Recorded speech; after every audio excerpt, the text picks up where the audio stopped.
Welcome to Feedback, Lincoln-Sudbury's own student-produced news show. And now, Chip Horton and Chris Silver with the news. Good evening, I'm Chip Horton. And I'm Chris Silver. Tonight on Feedback, we will take a look at Spring Thing, interviewing visiting students from Seattle and investigating the musical scene at LS. Top of tonight's news is Spring Thing. This springtime scholarship fundraiser and carnival has been a tradition at LS for years. Francesca, Verri, and Sarah Harding recently took a look behind the scenes of Spring Thing to find more about its purpose and its plans for the year. They brought us this following report. Virginia Kirshner talking about the Spring Thing, which is occurring this Saturday, May 7th. Hi, Ms. Kirshner. Hi, Francesca. All right, when was the Spring Thing started, why, and what's the purpose of the Spring Thing? Well, would you believe we started it 18 years ago? How old are you? 18. Well, there you are. You were just a baby. And when it originally started, it was a benefit for the student exchange.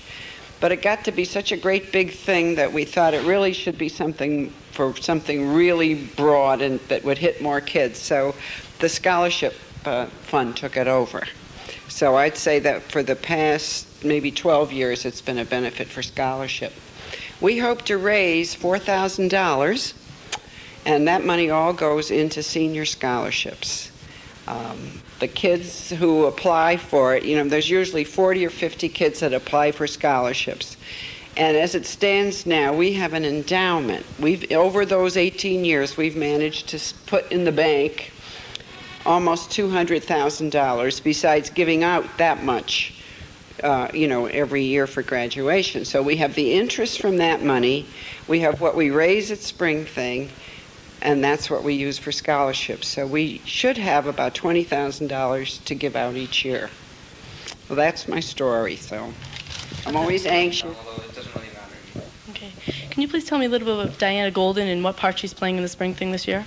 Well, Diana, went to this school, graduated in 1980, went to Dartmouth, graduated from there, and she's been on a skier. She's only got one leg. She lost her leg when she was 12 to cancer. So she has trained and worked very hard and traveled all over the world and has become a gold medal international ski champion. So we thought it would be nice to recognize her because this year she won a gold medal at the Winter Olympics for the U.S. disabled ski team. So she's here. She's going to come on Saturday, and we're going to bring back a lot of people that knew her when she... I'm Francesca Verri. Back to you, Chris and Chip. Stop it. Lincoln-Sudbury is being visited this week by 3 students from Seattle, Washington. The students are taking part in an exchange program to learn more about LS and to experience a high school different from their own. The 3 students are involved in a leadership class which is designed to improve their communication skills and to increase their involvement in the community. The students in this class are required to travel to other high schools in the country in order to witness the similarities and differences of other high schools across the nation. In addition to Lincoln-Sudbury, these students have also visited high schools in Hawaii, Colorado, Canada, and Florida. Reporters Amy Price and Chris Pettit interviewed one of the 3 visiting students to find out about his experience at Lincoln-Sudbury. What is the purpose of this trip? We came from Seattle on an exchange program to Sudbury to see what kind of community it is and to see what a different school's like, and just to learn about all the leadership roles in LS and to bring back any ideas that would help our school in any way. What do you like about LS, and are there many things that differ from your school? The thing I probably like the most about LS is just the atmosphere. It seems like everybody likes going to school there. And I don't know, the people are real friendly, the teachers are excited about teaching, and it's real cooperative. And I don't know, it's a good learning atmosphere. And what was the other question? Are there many things that differ from your school? Quite a few. I go to an inner city school in Seattle. The most important thing to me is sports, and Lincoln-Sudbury has a lot of sports programs and a lot of people playing sports. I heard that there's like 75% of the school playing sports, And at my school, the budget is so low they might even cut some of our sports. So that's probably the difference that stands out the most. Are there any new ideas that you're going to bring back to your school? As for academics, probably the student senate. I like the way that's run, and it seems like the students can really get involved in the school if they want to. And other than that, I'd like to bring some sport. The thing I think Seattle needs the most is some good old-fashioned enthusiasm. Adios, said Verri.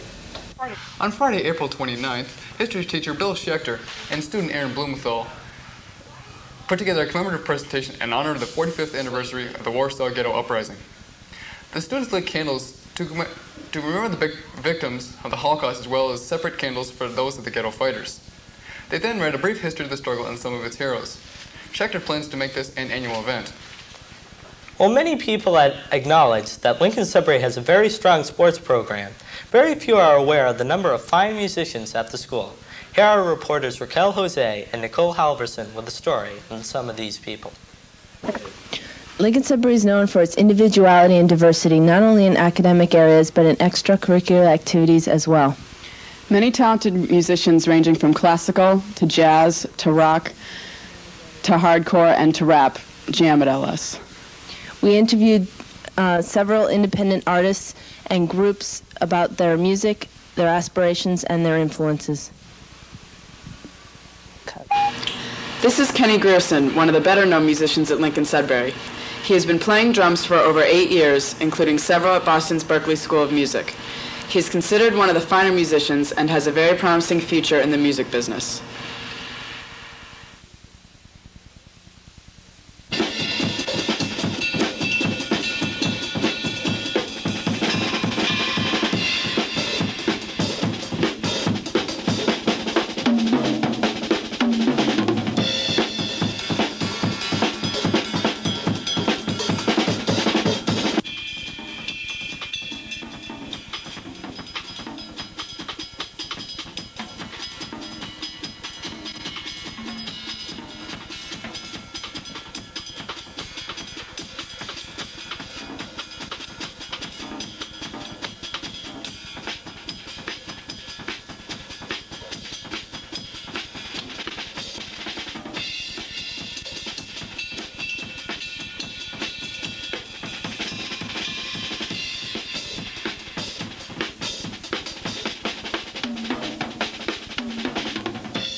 This is Ethan Muchler and John McBride performing on Jazz Night with local musicians including Kenny Grierson.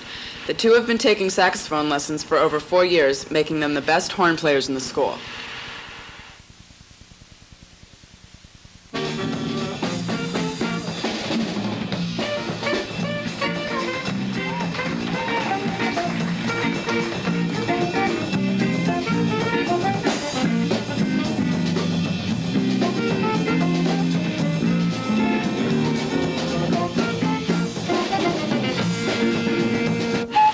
We asked Ethan and John if they found support in the school community for their music.